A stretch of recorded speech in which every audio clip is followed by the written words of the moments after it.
Hello everybody, this is Rabbi Marcus Rubenstein.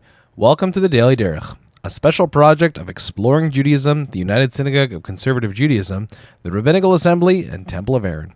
Today is the 5th day after Shabbat Kodesh, the 24th of Tammuz, 5786, corresponding in the secular calendar to Thursday, July 9th, 2026. We will read Parashat Matot-Masei this coming Shabbat. Let's begin. Parashat Matot-Masei. We're in the 5th aliyah of the first triennial cycle Torah reading. We are going to be learning chapter 31 of the book of Numbers, verses 13 through 24. Boy, we have a lot to get through. I'm going to try to get through it quickly. It's because it's a double parsha. We have a lot, so we have extra long aliyot this week. So let's do it. So what ends up happening right now, we're right after the war against Midian is over. The warriors, the soldiers are sort of coming back. We just saw that they came back with captives and with property that they took from there, as well as livestock. And that's where we last left off the story here. Verse 13 says, "And Moshe and Eleazar the priest and all the princes of the congregation went out to meet them outside the camp." Remember that this moment Aaron has already passed away, so Eleazar is the chief priest, or the Kohen Gadol.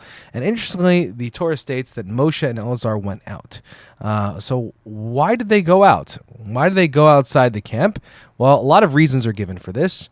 One reason that Rashi at least gives is that one thing that was incredible about these soldiers is that they didn't steal any of the booty for themselves. They didn't take any of the captives or the livestock or the riches for themselves. But as the soldiers were bringing in, Moshe and Eleazar supposedly saw some Jewish youths starting to steal some of the booty, and they realized they needed to step in at this point to not cause further spiritual corruption by the taking of booty in that regard, and to stop it before it started. But that's not the agreement of all the commentators. There are other commentators, such as Chizukuni, and I believe Rambam as well, who say that the reason in which they go out is because all of the soldiers were tumat met, or contaminated by corpse contamination, and therefore they needed to handle this outside the camp, because if you have corpse contamination, you need to be out. You need to be purified. Now, one of the interesting questions that's brought up by this is actually, we know that in terms of corpse contamination, you actually can enter the camps, and you can enter the places where the Israelites lived in the wilderness. The only place you can't enter when you have corpse contamination is the actual Machane Shechina, or the actual temple grounds. You actually can't be in. And so the question is, why in this case did Moshe and Eleazar feel the need to go out? Usually people who have tumat met or corpse contamination can go back to their houses. And in this case, the reason, at least Chizukuni provides later, is that because so many of them were contaminated by corpse contamination, they would have certainly almost impurified other people, and it would have sort of become an out-of-control contamination.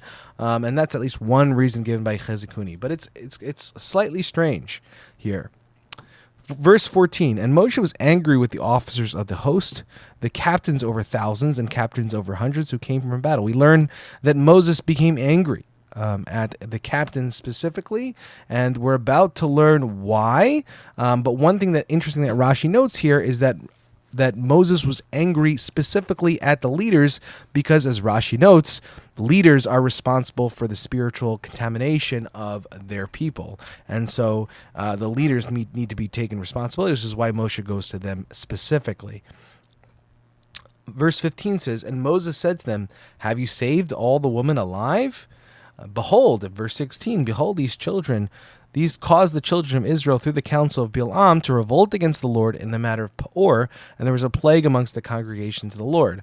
So we learn what Moses is actually very angry about. Moses is specifically angry about the fact that they let these women live. Right? We learned that the women, the children, and the livestock, as well as the booty, were kept, and these people were kept alive. And Moses is angry that specifically the women are kept alive. Why? Because it was because of the women that drew the Jewish people into sin under the advice, at least, of Bilam, and engage them in the worship of Baal Peor, which is how this whole thing started in the first place.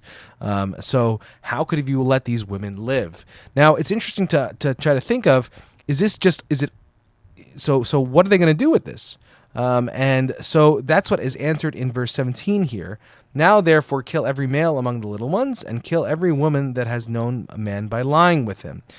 I'm going to tell you that this Torah portion, to try to understand it literally and to try not to interpret this psychologically or some sort of spiritual allegory for fighting against evil, and to try to really stick to the literal Peshat interpretation, this was challenging to learn. It was hard, but still wonderful to learn. Always good to learn Torah, but I think the message is going to be hard here, and I admit that.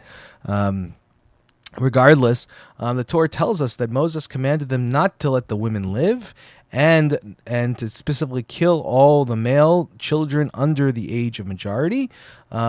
Obviously, the reason to kill all the males under the age of majority is that these people will eventually become soldiers and fight and cause a problem for the Jewish people going forward if they're going to be captives.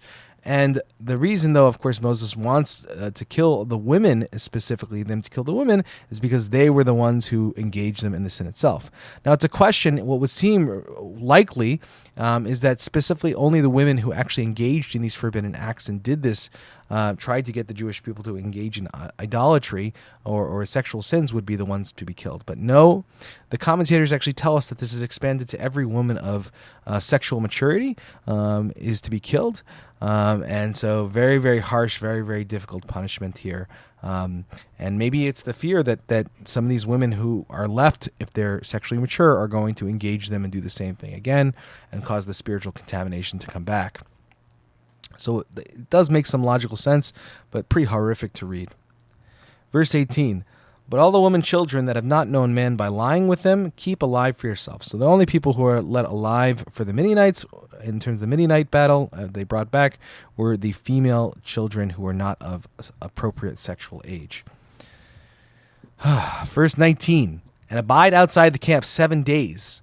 Whoever has killed any person, whoever has touched any slain, purify both yourselves and your captives on the 3rd and on the 7th day. What we learn is that all the soldiers coming back were treated as tumat met, or at least fake tumat met, which means that they were contaminated with corpse contamination, which requires 7 days of impurity with lustration of the ash water of the red heifer on the 3rd and the 7th day, and at which point they are finally purified. We already talked about the interesting thing that they're kept outside of the camp this time and why. But another interesting question, of course, is why are they all have corpse contamination? We're not going to get into the complicated laws of corpse contamination and why all of these people specifically are contaminated by corpse contamination. But regardless, the rabbis, Rashi, Rambam, have a field day trying to understand how they all have corpse contamination and all need to be purified in this particular manner. Not only this, purify, verse 20 says, purify every garment and all that is made of skin and all work of goat's hair and all things made of wood. So everything, again, has to be purified as well, not just the people themselves, but also the objects. We know that clothing and everything else can get corpse contamination as well, so these things need to be purified, and this is the moment that I think in which Moshe is actually teaching this or bringing this in. It is striking, though, specifically after coming back from a battle that happened because of spiritual contamination, that Moses is spending such a long time making sure that everyone is pure before they come back into the camp. Now, interestingly, verse 21 switches subjects, specifically talks about Elazar HaKohen. Elazar HaKohen, the priest, said to the men of war which went to battle, this is the ordinance of the Torah which the Lord commanded Moshe. Only the gold and the silver, the brass, the iron, the tin, and the lead. What he's going to be speaking about specifically here is the actual kashering of the vessels and things that are taken from the people, the booty. Right? It's not only that to worry about corpse contamination, but one should also worry about if we're going to use those vessels, especially for food, it might actually have unkosher material on it that needs to be cleaned, and vessels need to be kashered to be able to be used. Now, it's interesting that Rashi notes that Moses didn't remember this. Moses was only thinking about corpse contamination. Why? Because he was so angry at the commanders. And anger in Judaism tends to make one forget about the Torah, and especially in its intricate detail. And Rashi actually interestingly states that this is a general trait. This actually happens to Moshe often, is that he gets angry and forgets halacha, and that's the reason why Elazar has to step in here and sort of finish the work that Moshe started. But also a very important lesson to us on why we shouldn't get angry, because it causes us to forget Torah and how to actually practice it within the world, even for Moshe Rabbeinu. What does Elazar actually explain to him? Only the gold and the silver, the brass, the iron, the tin, and the lead, everything that passes through the fire, you shall make it go through the fire, and it shall be clean. Nevertheless, it shall be purified with the water of sprinkling, and all that does not pass through the fire shall you make go through water. So interestingly, this verse is very important to the laws of kashrut. This actually explains the different ways of kashering vessels, right? And the idea, the halacha idea of kabolo kach poto. As a taste is as a forbidden taste is absorbed within the vessel, so too shall it be released. So if something if something was cooked on a fire directly, therefore it needs to be kashered. A vessel was put on the fire directly, therefore, and used it to cook unkosher foods. Therefore, it needs to be kashered by way of using fire directly. If it was using water to cook the food, like boiling something, then you need water to cook the food to kosher the vessel. Now, there's one extra idea here. Nevertheless, it shall be purified with the water of sprinkling. This often is seen as the verse that actually brings up the concept or the practice of tefilat kelim, of immersing vessels in a mikveh. This actually comes from the idea, at least according to the Talmud, that this is specifically in a case when we acquire new vessels from non-Jews, that they need to be immersed in kelim, in vessels, in order to bring them into possession of the Jewish people. There's arguments of whether this is a rabbinic mitzvah or a Torah mitzvah. It seems from Rambam at least that at least he hesitated. He thinks this is a rabbinic mitzvah or a rabbinic idea, while Chizikuni actually seems to state that this actually is the source from the Torah itself of this mitzvah of tefilah kelim, of immersing mitzvah, metal vessels specifically upon purchase from a non-Jew. Finally, verse 24, and you shall wash your clothes on the seventh day, and you shall be clean, and afterwards you shall come into the camp. That also you have to wash your clothes as well, and you have to be clean.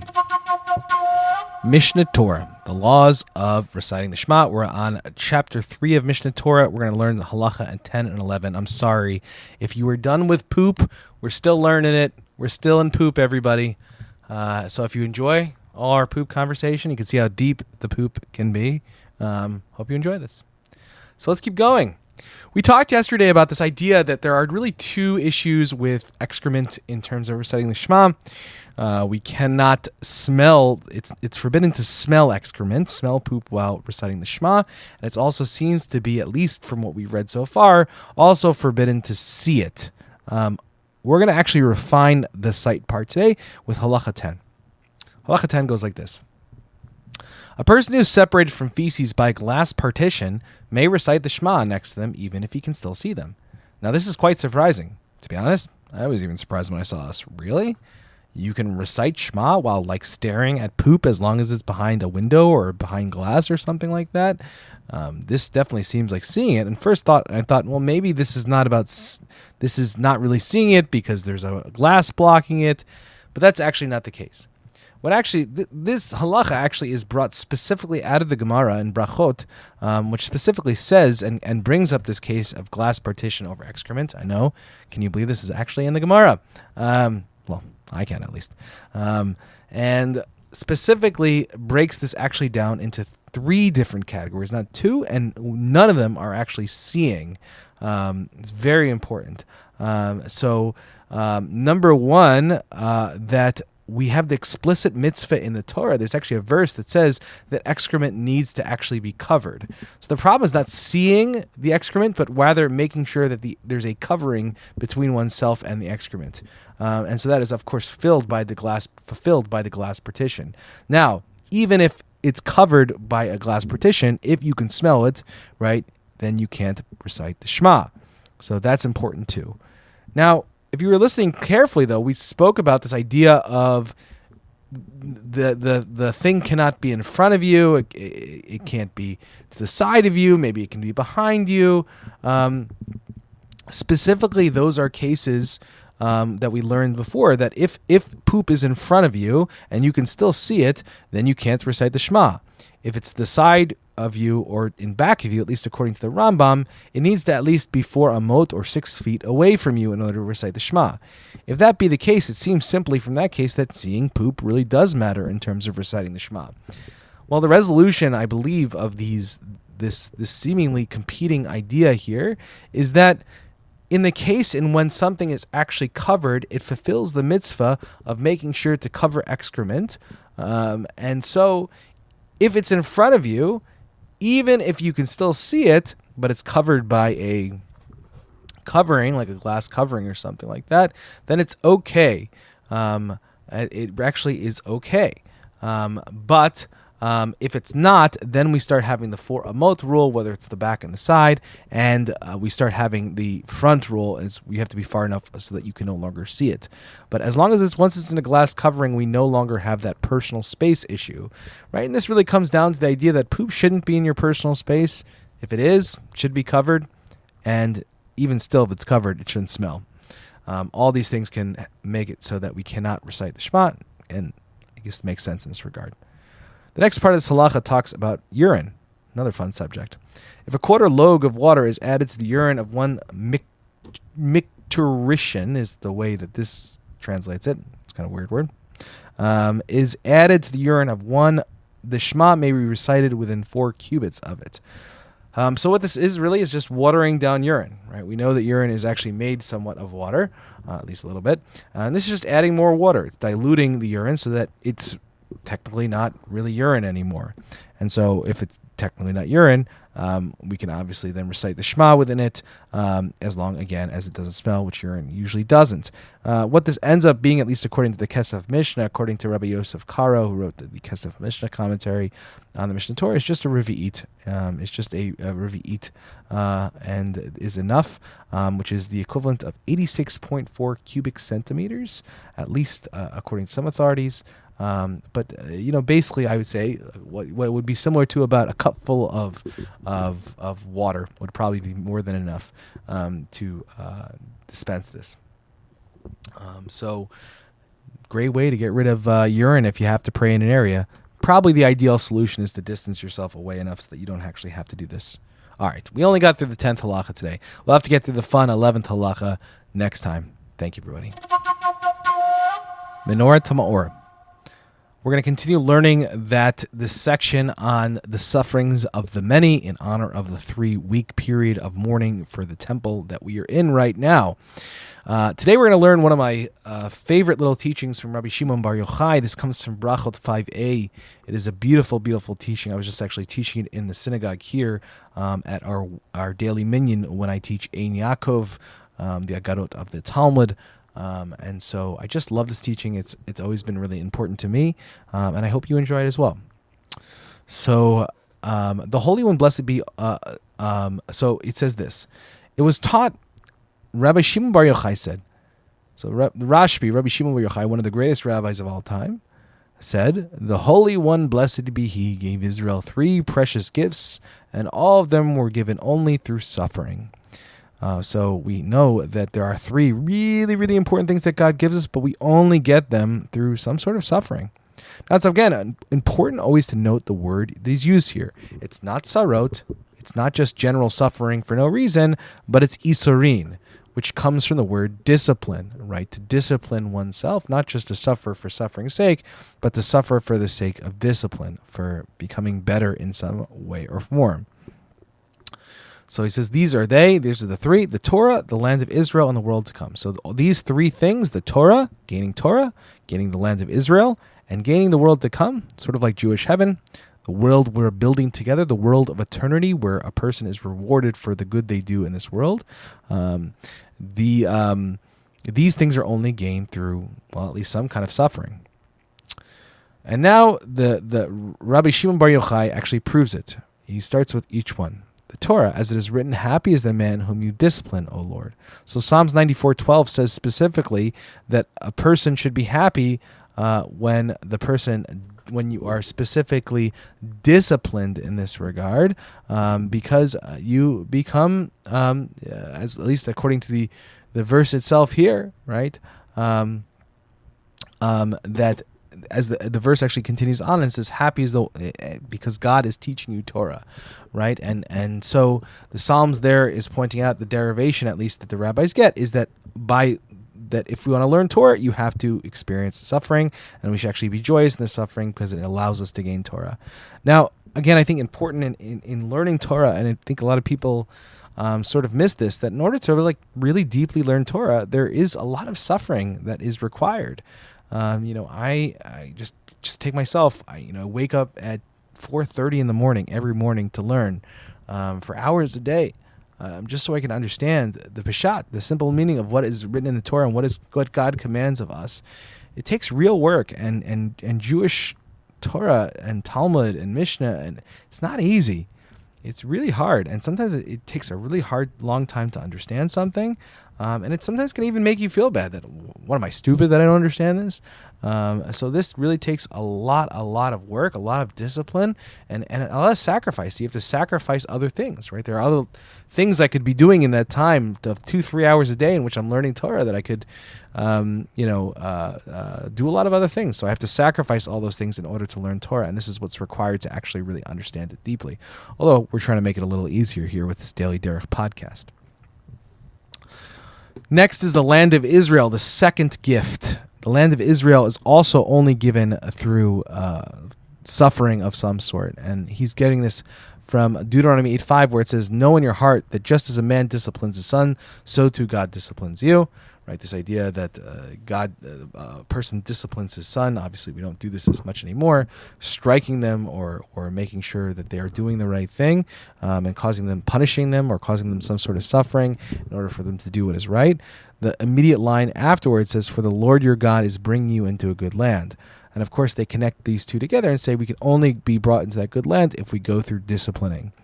I think this is important. And this is tactilely true, right? We see that the Jewish people living in the land of Israel, who built the state of Israel, went through so much suffering and continue to go through suffering in order to live on that holy, holy land.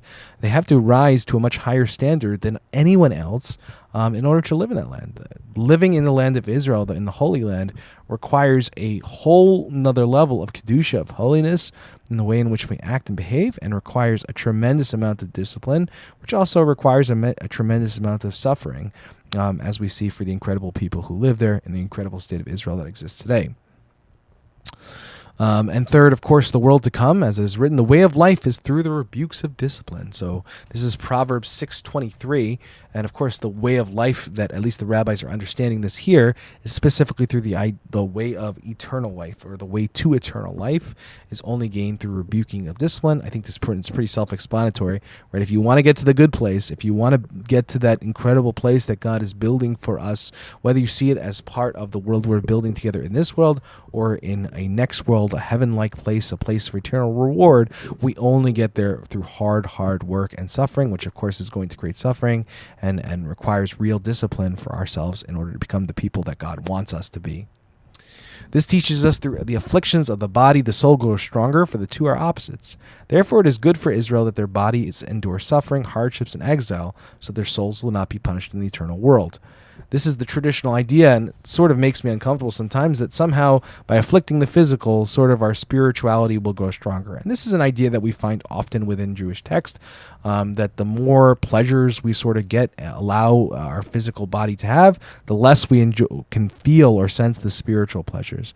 I think this is in some ways there is a truth to it, but it's easy to take very, very far in a dangerous direction. And Judaism doesn't talk about living as an ascetic, so I don't want to take this line ridiculously seriously. But I do think that one way we can take this is that when we do endure suffering from God, and for the sake as a people, as a community, to endure tshuva, we do become more spiritually inclined.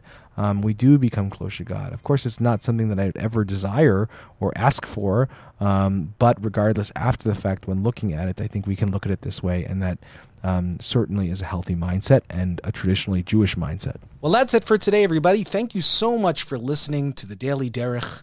If you have any questions, comments, or concerns, please feel free to email me anytime at rmr@templeofaaron.org. thank you so much for listening. There are so many people to thank, and you can look in the show notes for that. And also, if you want to know and see any of these texts in the original, we actually have that too. You can actually find that in our episode description. So look in each of the episode descriptions and you'll find that information right there. Thank you very much. Have a great day, everybody.